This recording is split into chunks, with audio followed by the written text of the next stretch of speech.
What's up, everybody? Welcome back to the Street Cred podcast. Listen, first and foremost, I wanted to give a shout out to everybody who reached out last week. The response was awesome. It makes a guy feel really good when people reach out and give you such good positive energy about something that you want to try and risk, and sort of all part of that growth and getting out of your comfort zone that we talked about. So all the texts, emails, phone calls, messages that I got. I can't thank you enough. All the people that subscribed and liked, fantastic. And I can't thank you enough. On a second note, we got a great show for you today.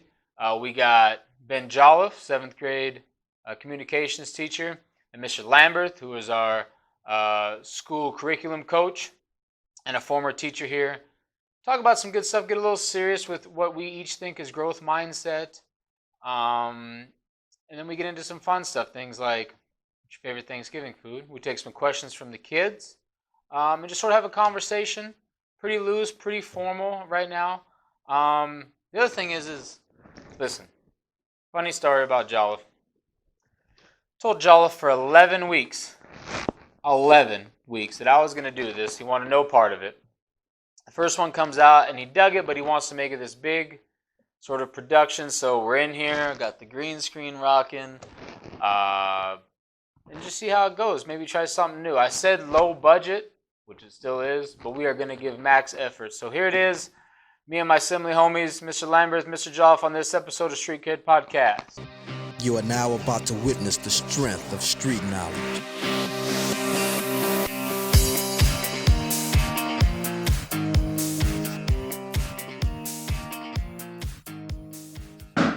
Welcome, Street Cred Podcast. I have a couple guests today. You're probably wondering what the bleep we're wearing.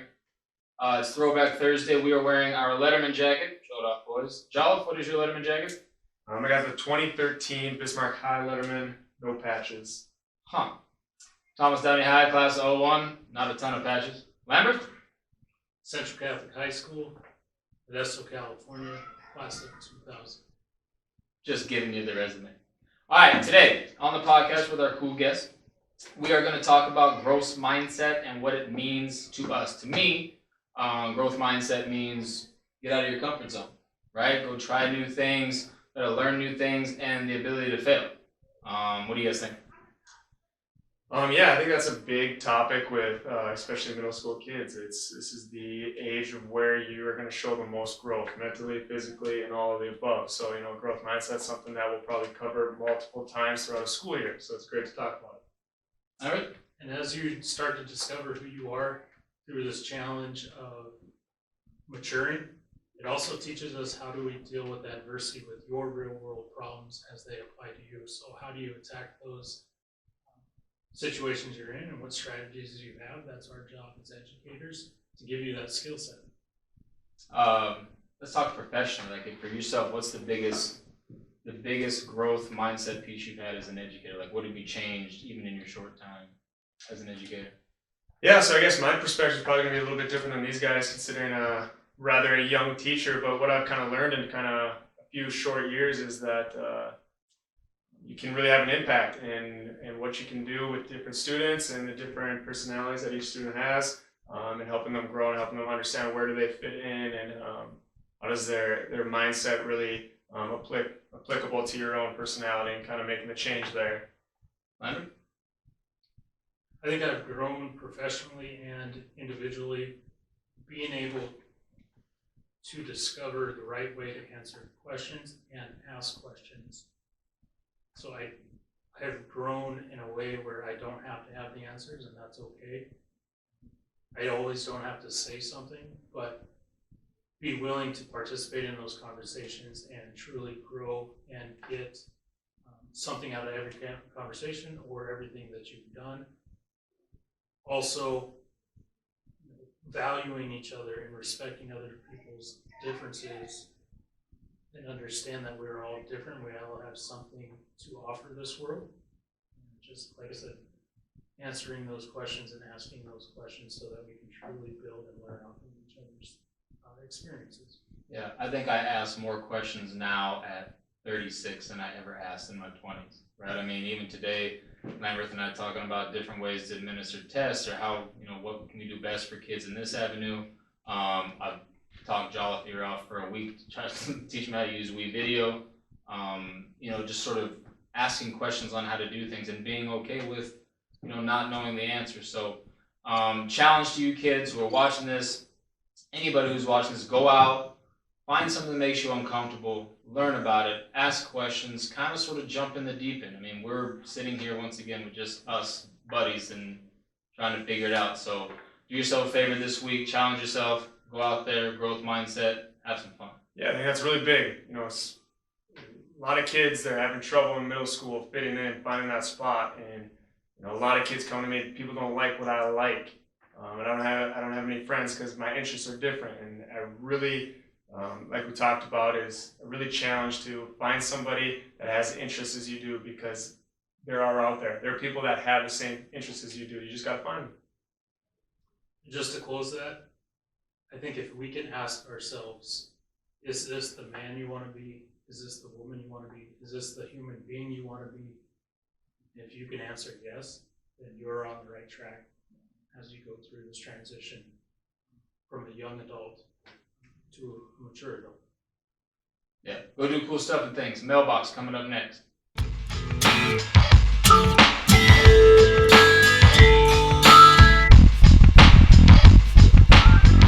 Alright, our second topic today is Thanksgiving. Now, Thanksgiving for most people will be we get the days off, right? You look forward to it, long break. I will tell you this, you kids who get to see your parents and get to see your family on Thanksgiving, really, really don't take that for granted, because as somebody who lives away from home, I really don't. I have my own family now, so we do our own holidays. I don't get to see a lot of my extended family or parents for holidays very often, if at all. So really take that into account. I know you now as an adult, right? I mean, how do you rock Thanksgiving nowadays?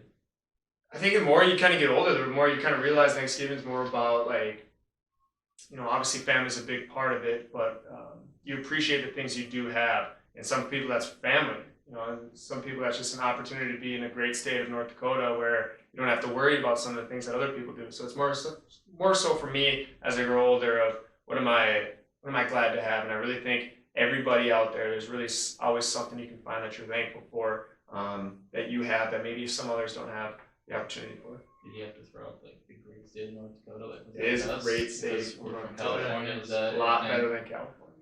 Yeah. I would say when it comes to Thanksgiving, if I could give advice to you as young adults, be thankful for the process, whether it's being around family or anything like that. I would tell you as a young man, young adult, simple things that we might have overlooked, like how do you cook a turkey, how do you prepare for it, how do you coordinate everybody that is going to attend. Like, there's a lot that your family is doing. Just be thankful for that process. Be thankful for being around the people that you're with. Be thankful for the time off, if that's what it's a nice little re-energizer to your educational process. But it gets more challenging, but it also is more rewarding as we get older. Yeah, do yourself a favor. Go tell that person too. Go tell somebody thank you for everything, or thank you for whatever they may do for you, the time they may spend. On a lighter note, worst Thanksgiving food. Go. Worst Thanksgiving food. Everybody loves it. I do not like it. Stuffing. I just think it's a waste of space on the plate. You got to move that stuffing somewhere else. I got a lot more things to be active about. Like, do you rock like the stuffing in the box? Nope. Like anything that it says deal? stuffing, it doesn't mean food to me. It just means like it's thrown on there. Like what is stuffing? If you can answer me confidently what is stuffing rather than just saying it's bread, I'll be open. Because I don't know what it is. I don't like it. I'd rather spend my time in other places. Lambert, worst one? I will add to Jaws. I mean, anything that's cooked on the inside of the turkey is something we got to be worried about. But I'm going to throw out there the cranberry, the stuff that comes out of the can and just like serves. The cranberry stuff? That's you like the cranberry stuff. Yeah. But I mean, if you pour it out of the can and serve it right on the plate, it still has the richness from the can. Like, something's wrong there. Trash sandwich, man. So bad. I hate green bean casserole. I don't get it. You like green bean casserole too? I You do. keep looking like you're judging my picks real bad right now. And I always will. Listen, man, you don't get this physique from eating bad food, so like green bean casserole must be terrible. No, it's and a lot of Well, it comes down to who's making it, you know? Well, And have you tried really stuffing does. that's good? It's like box stuffing. That's why you don't like it. no, I mean, really, the stuffing, yeah, some of it's No, see, like some of it's okay, but you're more like, what am I eating? It's stuffing. What is stuffing? I don't know. I don't want it. It's kind of like green bean casserole. But green bean casseroles, green bean, it's casserole. You know what casseroles are. You know what green beans are. Let's eat. It doesn't mean it's not any. You can't use two logics for two different. All right, best. You can't say turkey either. Like, Okay, don't, yeah, turkey's out. Yeah, 100%. Best Thanksgiving food sans turkey. Now listen, it's more of a dessert. We're good with desserts. We said food, Thanks. man. Do what you Okay, do. okay. Kids don't realize it, but pumpkin pie is actually very good. It's very tasty. Whip or no whip? However, you take the whip and you gotta cover whipped cream so you no longer even see the pumpkin pie. That's how much whipped cream you need. And that's the way to do it. So you want some pumpkin pie with your whipped cream? Yes, a lot of whipped cream. Lambert, best? I'm gonna throw out from when I was a kid, and I do it still as an adult, so don't think it's a weird thing. I'm a black olives on the finger guy. Whether I'm 36 years old, I'm still getting those black olives off the fingers. Bro, no joke. Only Was on it- Thanksgiving? Do you guys have a thing? Like, do y'all put out like a veggie tray here? Like on Thanksgiving? Like, is it a big deal? Like, I know back home, like, the veggie tray was a jam. You had the black olives, the pickle spears. Oh, the black olives were, yeah, that's really good. I would go dessert as well with Dutch apple pie. Warm, little ice cream. Although, I hate vanilla ice cream, but loaded up with that. Pretty solid. Anyway, be thankful. Tell somebody thank you today. Happy Thanksgiving. Happy Thanksgiving. Jolliffe?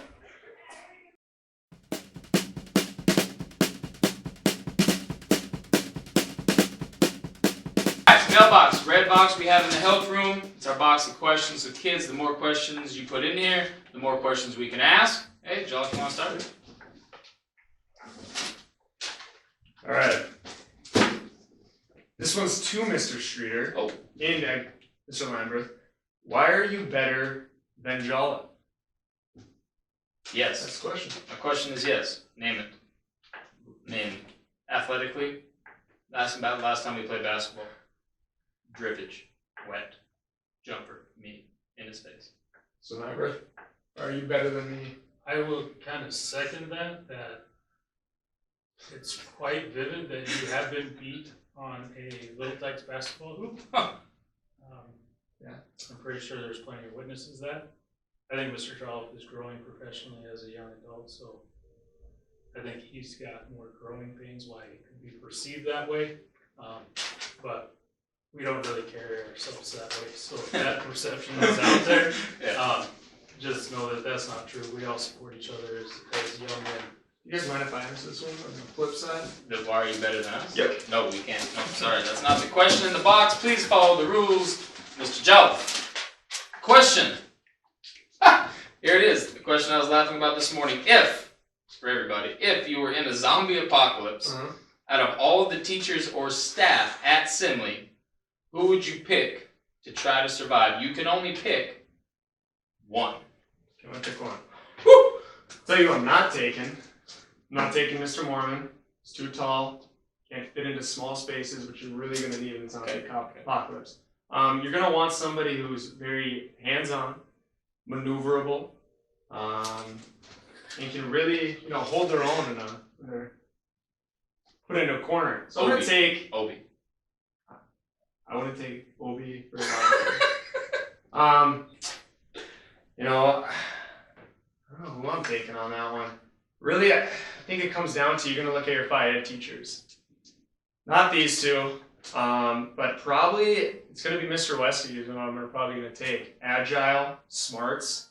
He's got it all. As I think I'd probably take two. I'll give the two and then I'll give you a decision. Okay, fair. I would take Mr. Voorhees. He makes mean flapjacks. Okay. So, I guess. Just cook them to death. yeah, that's good. Plus, he's an avid hunter, so if it came down to it, I'm pretty sure he could help eliminate some zombies. The other one that I would take was probably Mr. Breitbach. I think if we were going through a zombie apocalypse and it came down to one of those things where we have no TV, no power, at least I could kill my time with some real healthy, fun debates. I think To that's make the a big time portion pass. we overlooked Right. is who do you want to talk to as well. Right. I mean, Fair. However, I want to survive, and talking can wait. I'm taking Swenson. I mean, she's like, she's trained in every hand cannon there is. Probably hand-to-hand combat. I mean, she would be so mad at me for the stuff I do and make fun of during the apocalypse, but at least we wouldn't die. Next question, Lambert.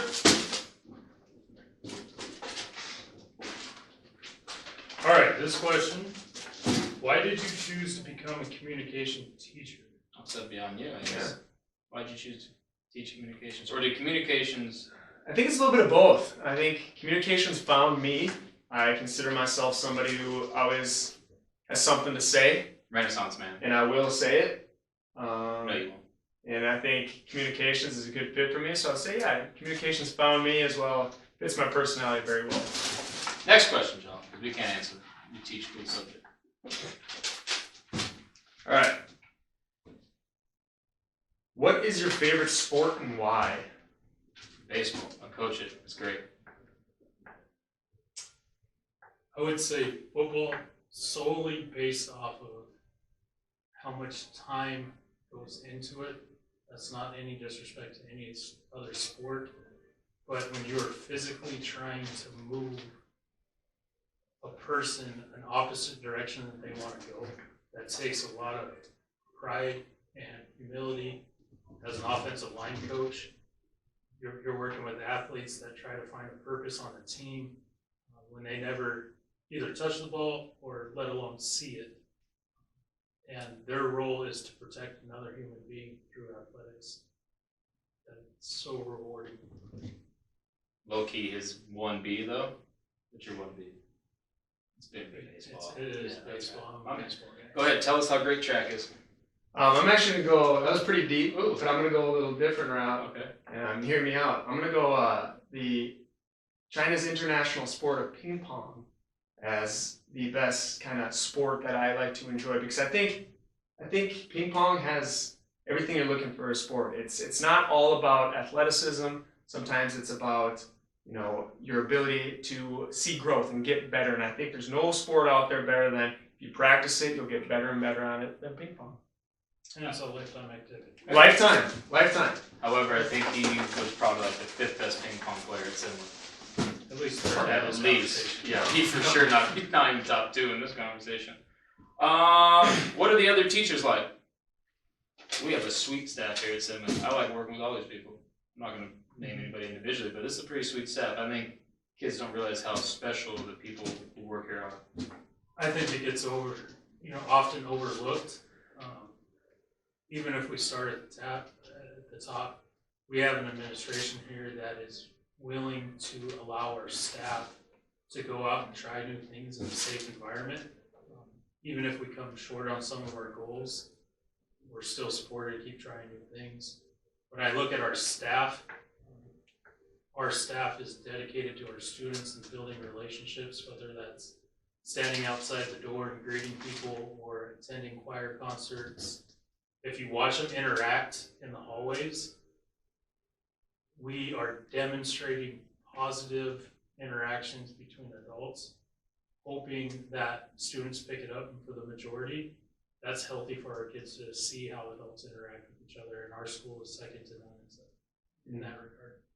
Yeah, I think the biggest thing, and for the students, I think they realize it is, as I say to my class every day, it's all about positive energy, and I think that's being positive. So this is my job. I come here every day. I like to have fun. I like to bring positivity, and I think that's what a lot of the staff members do here.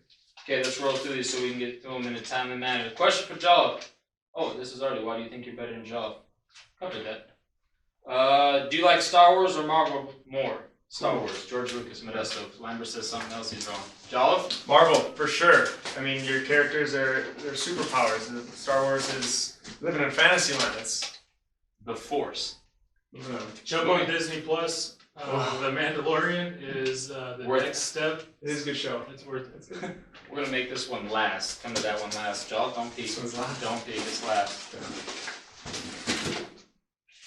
Okay, 3 more. What made you want to be a teacher? Kind of covered that with Yeah, the so. staff and what we want to do and how we want to work. Okay. Oh, we have this one. Got one just to discuss an animal.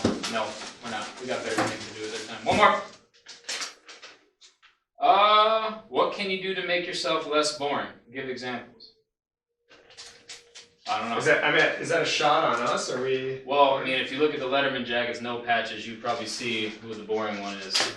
I'll let you know, as educators, we are very reflective, and that question that you have is something that we bring home every night. So we are trying. So your frustration is ours. We do want to do what's best for kids. So Like starting a podcast. Like starting a podcast. I know you're gonna read and go, you guys didn't answer my question. Or hey, building the plane while we fly. Last one. Who's your favorite student? Jolliffe? That's a deep. Is it of all time or this year? Because if it's all time, we save everybody fighting tomorrow. Favorite student? All time. I've only had a year and a half. Well, at least they're in 8th grade. You ain't gotta deal with that this year. I don't know if that favorite student's there yet. I've yet to find that favorite student, so I can't answer that confidently. That I got to find that favorite student. I think you put favorite student question, like, you don't know this because you don't have kids yet, but like everybody asks you like favorite child type thing, like kind of sort of lean towards one way. Like my oldest kid is like the nicest, sweetest kid. My second kid, I kind of want to, kick every now and then, just whack. But it's not my favorite. Mm-hmm. But students are the same way. There's ones who do all their work and stuff but don't really talk, and ones that drive you crazy but you love them to death. So I don't know. Gotcha. I'll tell you, I got a top 5%, and I share that often. I don't do a single kid. That's not fair. I'll put it like this: if we stop and talk to you and ask you how you're doing, you're in that 5%. So keep up the good work. Boom. All right. That was cool. Letterman jacket. Kind of funny, right? We're not sure how we're feeling about the green thing. It's cool and everything, but I don't know not sure how we feel about it right yet. Maybe just reflect and maybe make it a little more organic and feel it next time. But once again, thank you so much. We're going to keep pumping it out. We're going to keep getting better. We're going to keep evolving, and we're going to keep having fun with it. Okay, give me your feedback. Make sure to like and subscribe. Come see me down the hallway, people. Peace.